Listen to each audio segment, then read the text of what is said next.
In their absence, can we just give them a round of applause for their service? Coming up on Veterans Day, I thought it would be nice to just, give them some respect. So introductions. I don't think we have the Golf Genius group in the crowd today, but other than Joseph and I, we have a team at Golf Genius that we work with all the time, Adrian, Aline, and Andre. And we consider that Golf Genius team a part of our team, and we just want to give them a little recognition today, too. Yep. So our agenda for today, first we'll start off with a little run through some WHS governance and GIN, and then we'll kind of run through 2024, and then we'll look at some upcoming planned releases and then our future vision. And hopefully get some collaboration with this group, this small, nice, intimate group, get some feedback, and then we will take any questions or anything you guys want to talk about pretty open. So, real quick, I think most of the people in this room understand this dynamic between the USGA Handicap Department and GIN. And I think you've probably seen it in previous presentations this week, but if not, just the RMA and USGA jointly issued the WHS, or World Handicap System, and from a U.S. perspective, it's the USGA Handicap Department, where their responsibilities are governance, course rating software, and a worldwide database, and central computation. So they own that area.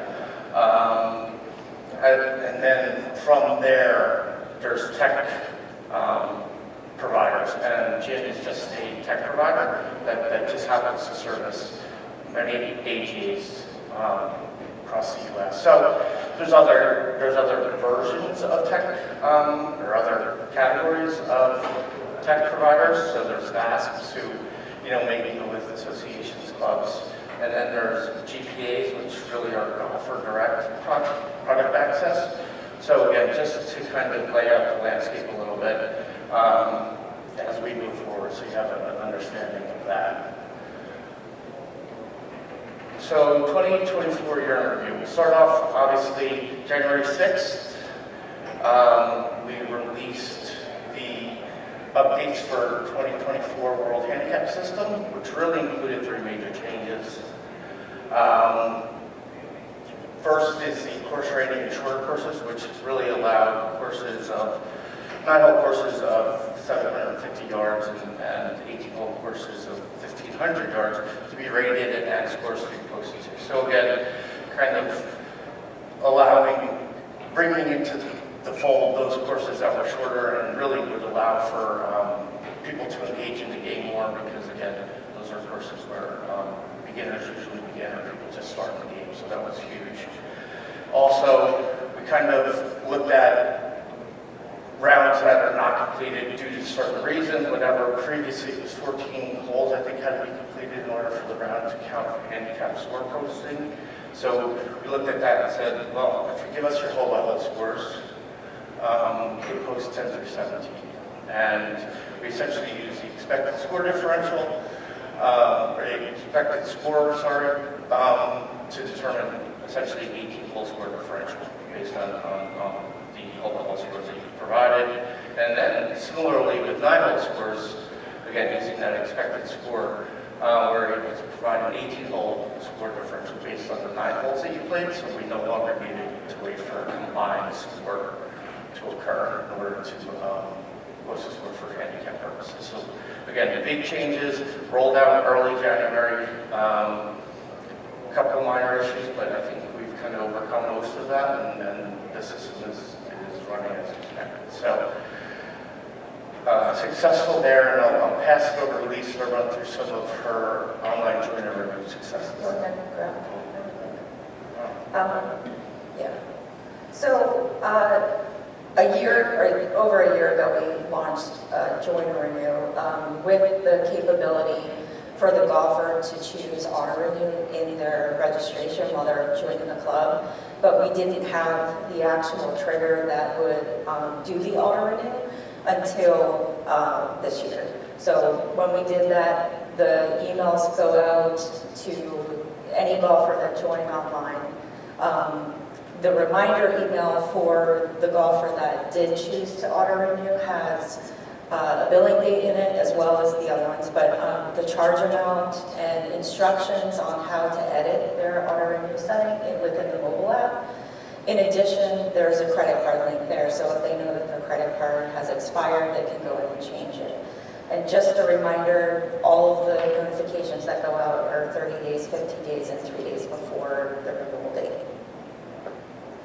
In March, we also released the renewal reminders, and it's a little confusing, but basically what it is we saw that there's going to be golfers that are added manually to those join and renew clubs, and we wanted you to have the ability to also send emails to those golfers. So what we did was we created an email that will get sent out to those manually added golfers and kind of try to funnel them to join online. So there's a link within that email that helps you kind of get them going that way. The one thing you have to remember is that the golfer needs to have an end date in order for the system to know what time, when to send those emails. And the reminders are sent at the same cadence as all the others. In April, we released valid zip codes, so there was a request from the associations to allow a restriction of a specific set of zip codes at a club level. So if you only wanted golfers within a specific set to join the club, you can upload one by one or through a bulk upload a list of zip codes. So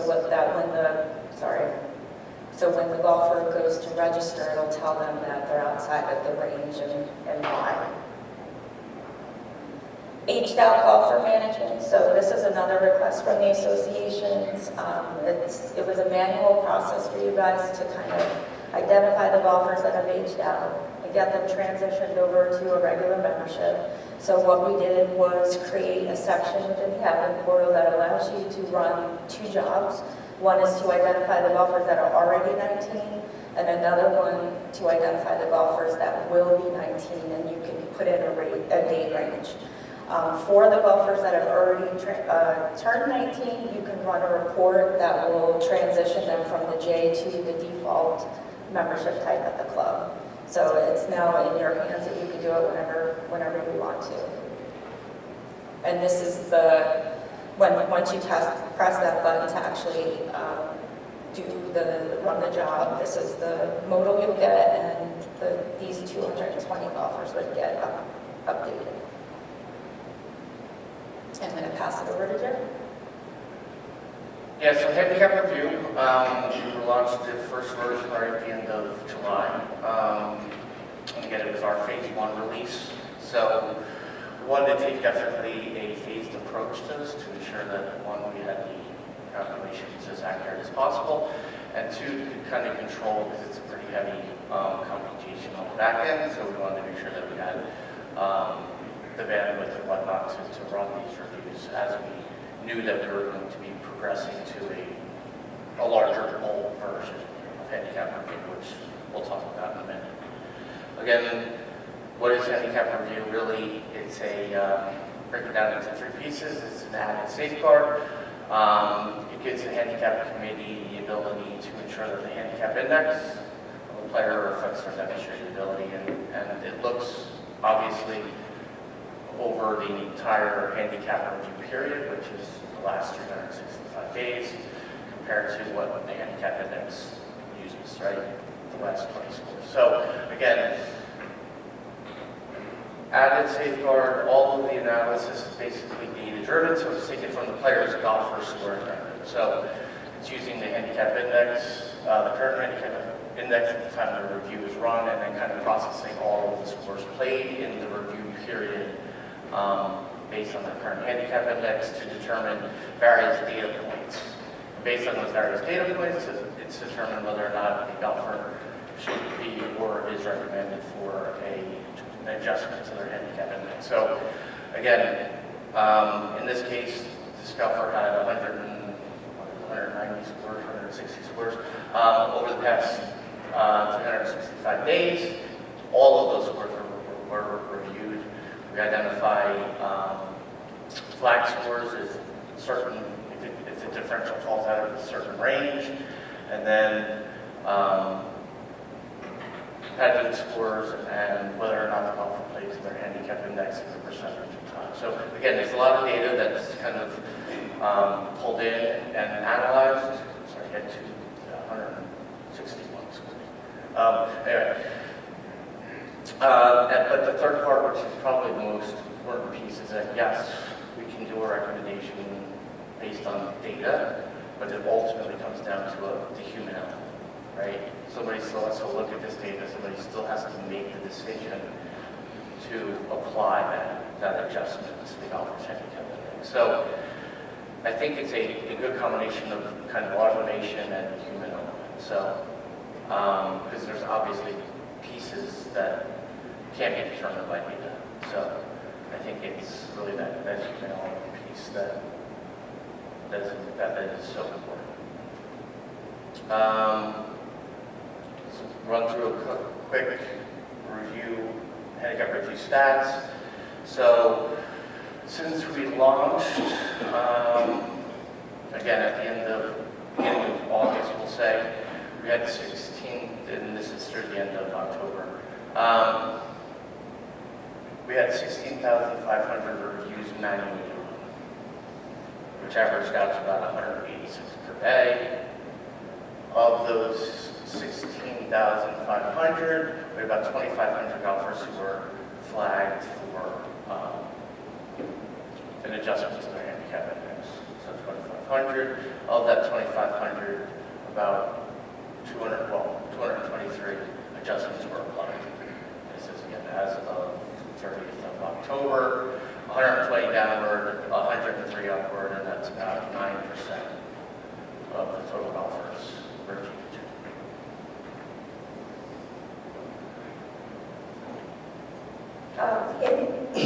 Excuse me.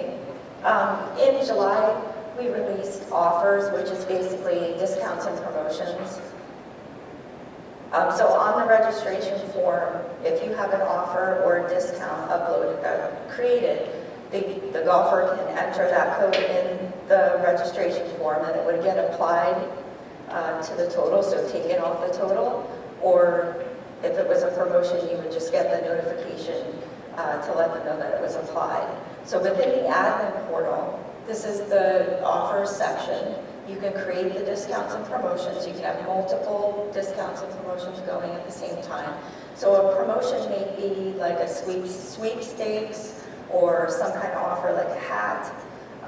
So you'll be able to actually look in the admin portal and get some statistics on how that promotion or campaign, if it was successful or not. So you can get the clubs that were it was applied to, you can get the golfers that took advantage of it, so you have all this information, you just export it and use it to figure out if it was a good campaign or if you need to make some changes. Locking membership codes was released in August. This is another association-driven enhancement. You wanted to be able to lock a code so that the club admin can't do anything to it, meaning you can't activate a golfer to that locked code, you can't add a golfer, you can't change the start and end dates. So you wanted this so that you could be able to track like third-party join or renew products if you wanted to assign a specific code for that, so you can track who's coming in from where. Club billing report enhancements were released in October. This was a thorn in my side. I'm not the billing person, and when Ainsley left and it was put in my plate, I had to take a look at this and say, how can I make this make sense to me, because I'm the weak link. So what we did was we had a small focus group of people who did know what they were talking about and did know what you guys needed. So we went through the whole thing and we rearranged the way that the data was presented to you. We did some look and feel enhancements. We added some other little functionality, like for instance, when you're printing, it'll actually keep the header bar on all of the printed pages now. In addition, we created a club billing report user guide so that if you have anyone new coming into the association, you can give them this guide, or if you have questions. And that guide is located on the last tab of the export, as well as on the club billing report page. There's a link up at the top that you can click. Calendar year was released in October. This is an item that we didn't think we were going to do it as of last year at this meeting, because a lot of associations said it didn't matter if we had calendar year or not in OGR, but we realized that the ones that did want it, would never be able to use it if we didn't make this change. So what we did was, in addition to adding the option of calendar year, we also included an enhancement that allows you to take the remainder of the current year and tap it on to the upcoming membership year if you want to. It's an optional feature, you don't have to do it, but it gives you a little flexibility. If you want to grab somebody at the end of the year and just tag on, like if it's October 1st, they'll get 2 extra months of their upcoming membership. Just some joiner renew stats that I wanted to go over with you. We have 20 associations that are using it now, 630 clubs, and a little over 31,000 golfers.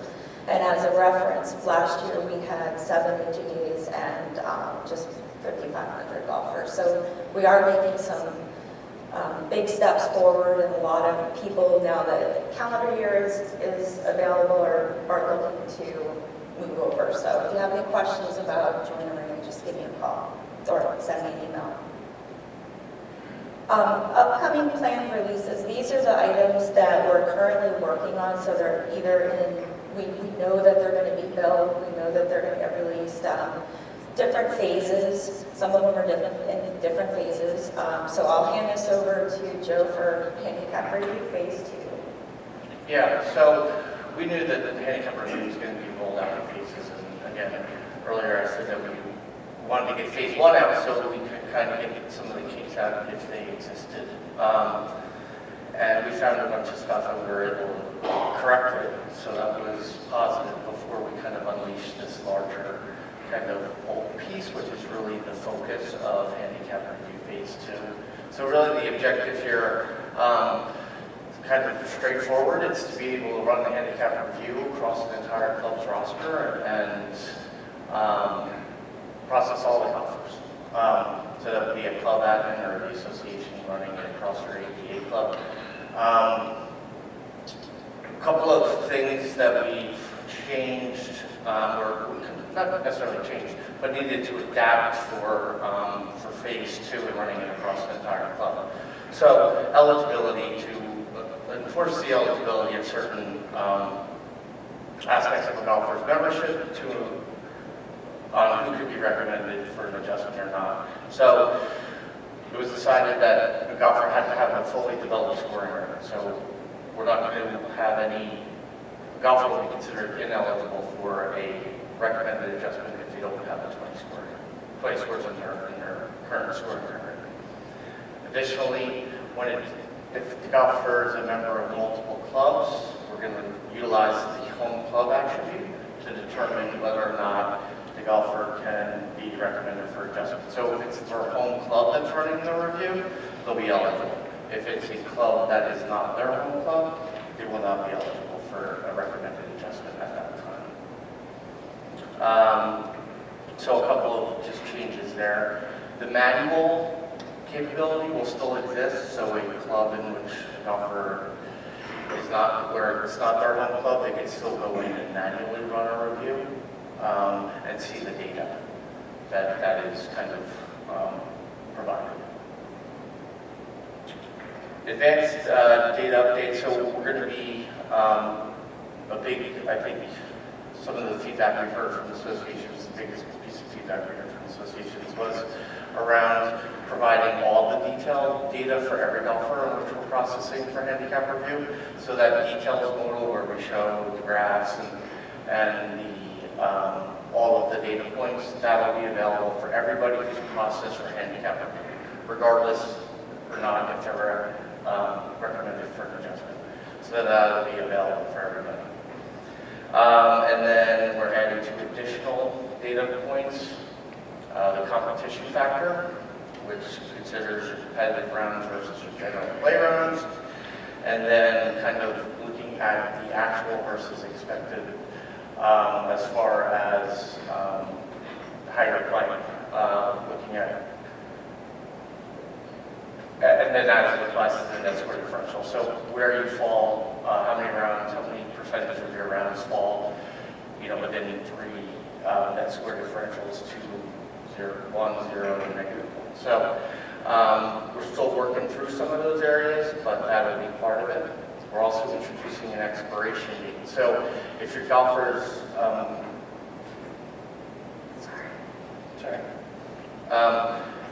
if a golfer is in a pending state for more than 14 days, we're going to actually remove that pending handicap review and kind of mark it as expired at that point. So we'll have an expiration date and an expired status for a handicap review.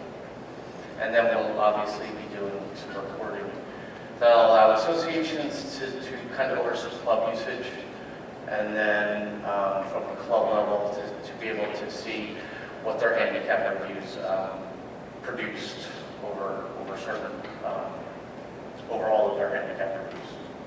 So what I'd like to do now is we're going to just kind of go through briefly a little bit of a demo of what this will look like.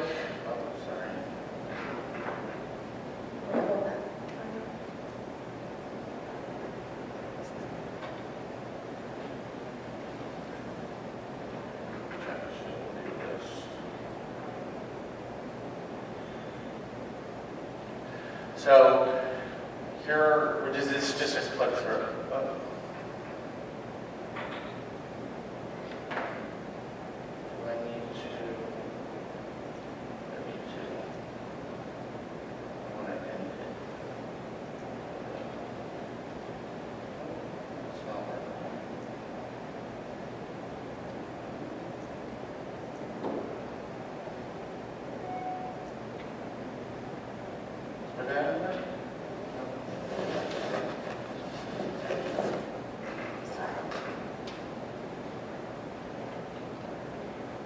It's not opening in the line.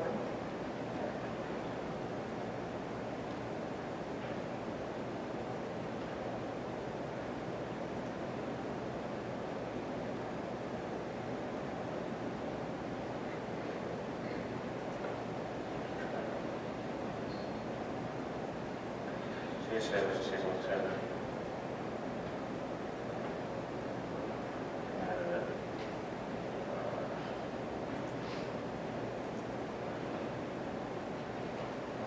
Charlie, is there someone back there? No. No. All right, so we'll come back to that. We will. Sorry, guys. Yeah. Well, go ahead. So we'll come back to that. Yeah. Yeah, so suppose I'm a handicap chairman, we've got a club, 20 members. Yep. 5 of those are multi-members. Yep. My club is not a home club, so it's 5 multi-members. Yep. I'm on a club, I only have 16. Yep. Okay, and then if I do run an individual review on one of those 5, and it does suggest an adjustment, Yep. I can enact that. Yes. I have to do it by. The manual piece. Yep. Yes, I tried to come out of presentation mode and. We're trying to show a demo. Yeah. It's not allowing us to display.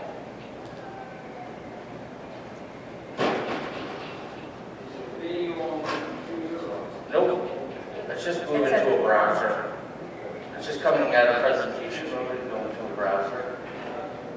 So I have the browser loaded here. Oh, okay. I see what you're Transpons. It should display. That's what it is. You do this, you go out of here. Get out of that.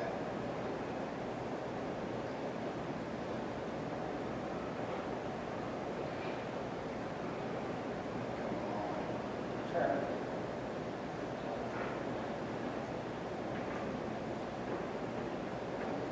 Displays, that's what it is. Yeah, settings. Display. Does anyone have any questions while we're reading on anything you've seen yet? Okay. Yeah. Perfect. Phone number is review element to reference for finding that, Yeah. finding the requirements, et cetera. For what? I'm sorry, Kevin. Then you have to review. Okay. Are we still on track, for stage two, when you get the plan to launch? I believe we're still on track, but I'll let Joe answer that question. Yeah, we are on track. So we're looking at the early to mid-January. And trying to understand what the finished product is like. Yes. Probably more for the reading and effort application of the finished product. So we're going to run through a little prototype of what it will look like.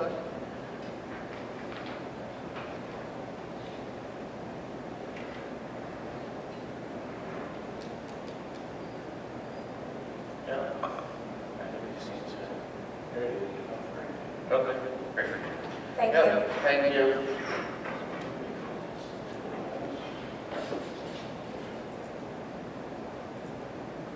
Okay, so this is just prototype, so we're going to kind of run through what the finished product will look like, or what we envision.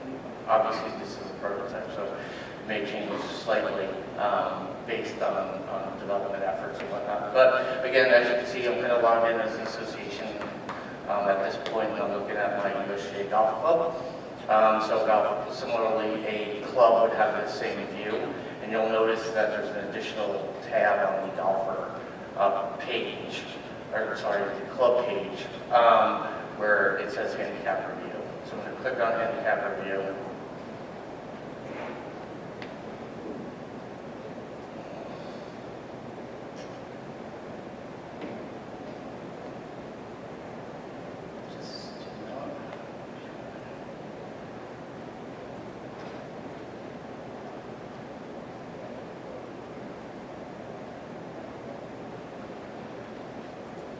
And when I click on handicap review, you'll see it'll bring us to a page that looks similar to the golfer version of handicap review, where we have, if the golfer has a pending adjustment, there'll be a pane for that, as well as all their historical handicap reviews that will run across that golfer. Similarly, it's going to exist at the club level. So it's the same concepts, where you'll have your pending adjustments your pending adjustments that you'll be able to work through, and then all the historical reviews run at the club. So in order for the run handicap review button to be enabled, you need to have taken care of all the existing pending adjustments. So at this point, we're going to try and run it. We're going to run it across 185 golfers. We'll confirm that, and again, we envision to have this page where it lets the club user or the association user know that the process is actually running. It may take a little bit of time based on the size of the club, so we will be showing an active kind of status here of the running of the review. However, we'll be able to continue to work. For example, if you go to the roster and you're working in the roster at this point, you're looking through some stuff, you will be notified in the upper right-hand corner when the review has completed. At that point, you can then click the view results. And now we're looking at the results of the club-wide handicap review. And again, there's a lot on this page, but essentially up at the top, we have the review results, which gives you when the handicap review was run, what was the period in which it was used for that review, and then the expiration date based on the 14 days threshold that is put place. And then you can kind of adjust this middle pane, which is going to default to the golfers who have a pending adjustment. However, if you click on the status, you could look at other, you could change that view to look at other golfers. You could include golfers that were ineligible due to not having enough scores or it not being their home club. You could look at ones that you applied, ones that have been denied. So again, just some filtering options. So close it there. And then, obviously, once you get into looking at the review, you'll see that you dive into the more detailed model. And again, using the data presented here, determine whether or not to apply the review or deny it, or if you've gone through them all and you want to apply all, there's the ability on the left here to select all of the offers and then apply, at which point you're going to be asked to confirm that you really want to do that, at which point you will then kind of be defaulted back to that view where if you had a filtered view going, this would be of the applied offers. So that's kind of what we envision this to look and feel. Yes, Kevin? Just a functional question. No golfer with a pending review not to be implemented or will be implementing expiration. A new review, will that automatically override the pending status? It depends, I think. And so in the case where it's a home club situation, so the club has manually run a handicap review for the golfer, hasn't made up its mind on whether or not to apply it or not, so they're in a pending state, and then the club issues a club-wide review. I think that's a situation where we could expire the previous one and run another one based on that time frame. But in the case where the golfer has a pending one and we run another club-wide review, I think it would be ineligible at that point. You still have to take care of the pending review of the existing golfer. How about in Jim's example, a pending review of Yep. the home club and an individual review is run by the other club as one member? Yep. Not out there. No. I think it's going to require that the club will contact the other club to make a decision prior to. I don't think and again, this is stuff that we're still kind of working through, but these are the use cases that we need to make final decisions on. So I think there's still room for discussion on those items, and I don't think we've fleshed it all out yet. I think, Kevin, if you run a targeted handicap review on a player that is in a pending, it will actually expire the pending and run a new review. Is that? That would make, to me, that would make more sense. I think that's what we agreed upon. So. Yeah, we'll make sure, obviously. Okay. Will we get there? We're not there yet. Yeah. When we get there from a development perspective, we'll check everything with these guys. So, and again, you guys know this better than we do, so yeah, we're still looking for you to tell us what to do in those cases. Yeah. So when you run a review, player opens up his GIN, is there a signature there? I'm sorry. When you run a review and you make an adjustment, Yep. does that player have there's a signature next to his new index, or does he get an email, you've been adjusted up or down or whatever? Yep. Right now, there is no notification to the golfer. So when we get into upcoming work, that's going to be a big piece of this. It will get him. Oh, well, it'll be yeah. Their handicap index will be a modified handicap index. So that's been in place since we released handicap review phase 1. If you apply an adjustment, it's a modified handicap index.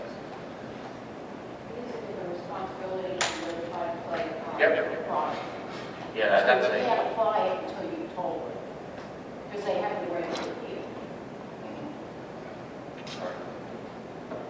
yeah, but there's nothing in the Nothing process, programmatic. right? Nothing programmatically that's going to walk you through that process, but, right. Yeah. Does the export themselves?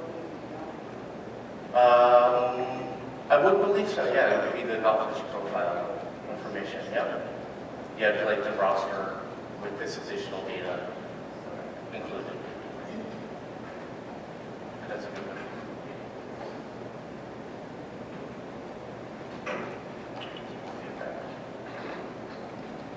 Yep, so again, we are in the stages right now where the development team is working through the bulk processing of head cap review and making sure that the backend system operates efficiently with other operations that are running.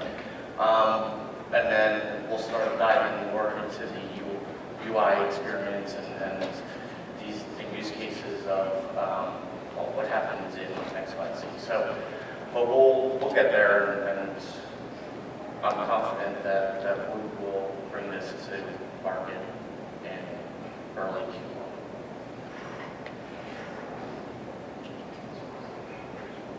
So I'm going to go back to our presentation.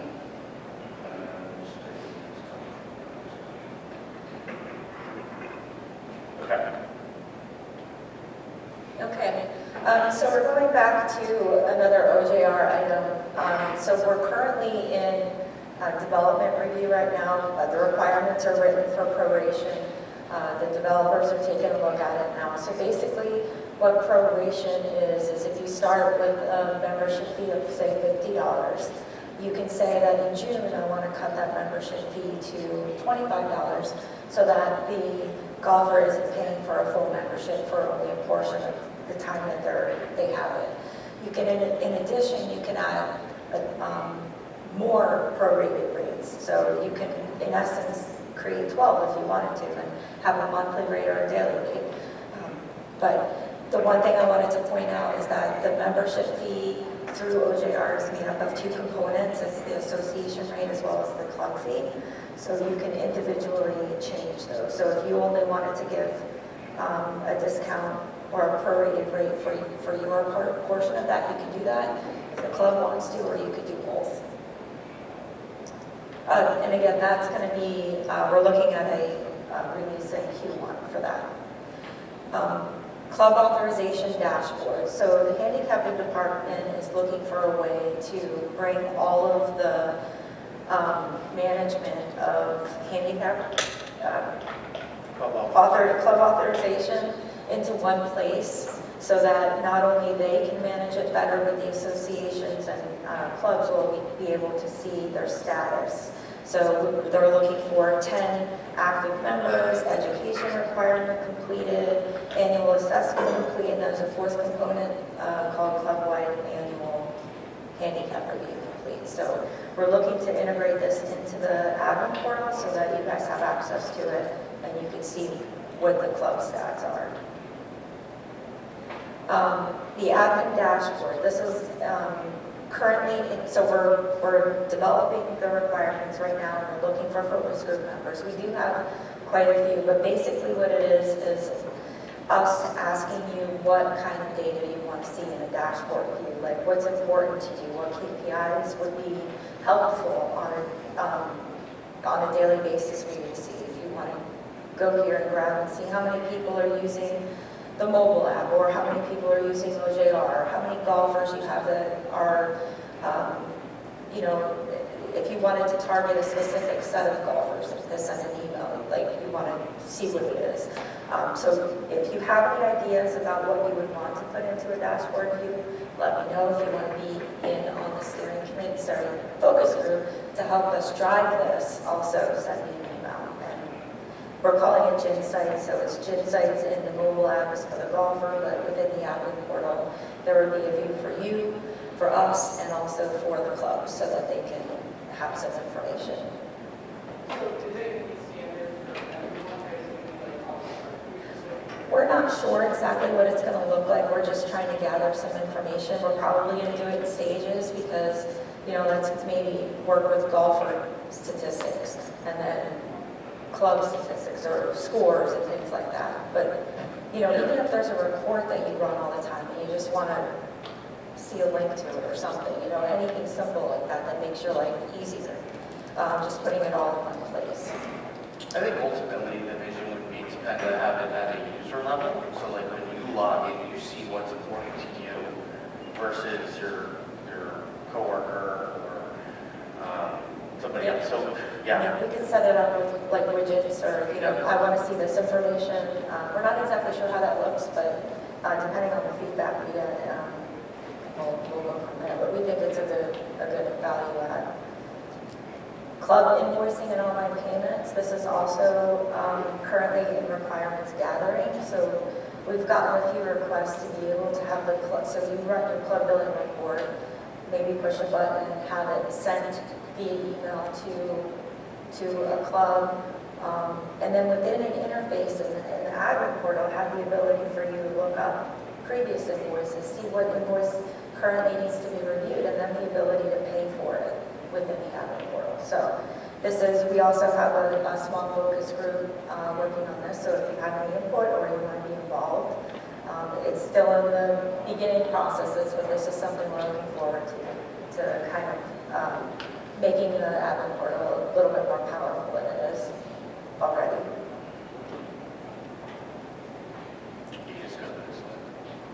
Yeah, so phase 3 of handicap review, obviously, a 2025 initiative. And really, we want to get into these areas where we're looking at how are we notifying, whether it's golfers, clubs, associations, that a golfer is recommended for a review, or recommended for an adjustment, that it's been applied, or that the golfer has acknowledged it, whatever it may be. What this looks like is still completely up in the air, but we do believe that we need to have a better communication notification strategy in place so that when these updates or options are available to a club or the golfer, that they're aware of it. So it's kind of, we're still looking for feedback on this. Obviously, we want to make sure that we get it right and that people are notified at the proper time and they have the proper opportunity to talk through those scenarios before an adjustment is applied. We're also looking at what is a variable handicap review period, and is there a need for it, as well as is there a need to run handicap review at a subset level of roster. And I don't know the answers to these questions, so we're certainly going to be obviously working with the handicap department and the working group that they work with to help decide this, but we're certainly open to feedback on it. So that's where we're looking for phase 3 enhancements to handicap review. So I think we have 5 minutes or so. Yep. So any other questions on really anything? Lisa and I pretty much have a pretty good understanding of most things. Yeah. Do you see the finished product as being somewhat intuitive in terms of comparing competition scores versus non-competition? We have someone where the recommendation was to raise that scores, but when you look at the stats that were displayed, that they're averaging 6 strokes lower than that play competition. Yeah, certainly a question for those guys because they're coming up with those scenarios, but that guy, sorry. But again, I think it's going to be an ongoing kind of analysis of what's happening, right?